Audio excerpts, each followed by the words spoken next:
I'm going to give myself 4 minutes to learn Screencastify and also share out one of the ways that I try to differentiate my instruction through concept development. So this document here is called the Digital Notebook, and this particular digital notebook was used to explore the concept of narrative. So just a brief digression into the concept stuff.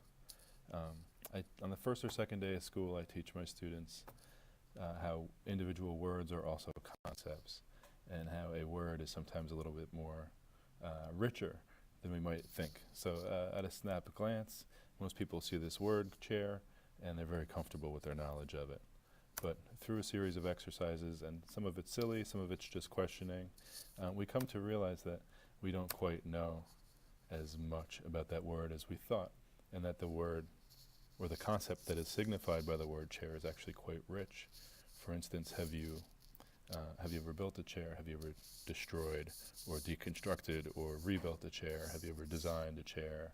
Have you gone like a full day without a chair? Have you ever been a chair of a committee? Do you know much about like 16th century Austrian chair culture? Probably not. Have you ever shopped for chairs for a restaurant?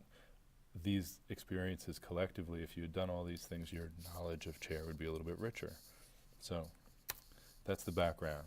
So we can develop our understanding of a concept, or we can develop our understanding of the meaning of a word. And these are all different ways that we can do it.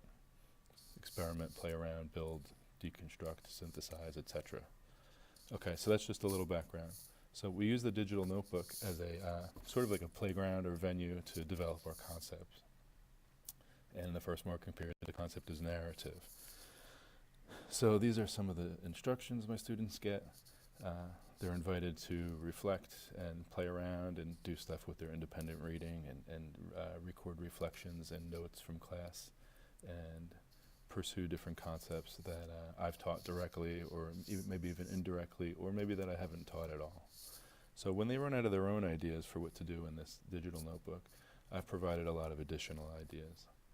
And these are basically lessons that I've taught in the past that I don't quite have time for, or that I choose to not really devote a lot of time for, or some of these links are reviews of lessons that we did actually spend time with.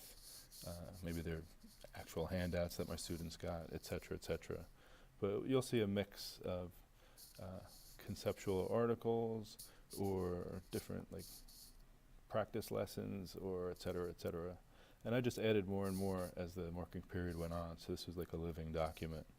And if I got a good idea and I wanted to try it out and I didn't have class time, it was nice, I could just throw it into this document and my students had access to it.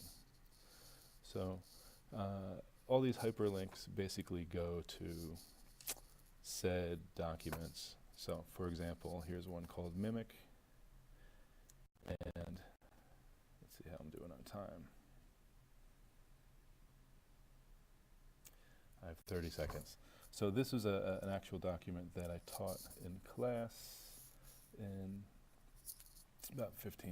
about 5 minutes, but then my students had the rest of the session, like the next 30 minutes, to mess around and experiment with this. And some of them really loved it, and they wanted to experiment with it on their own time. So they had their digital notebook, and they could do that during class or outside of class. They could mess around with some of these documents. So in a nutshell, that's kind of some of the stuff we're doing. Okay, great, thanks.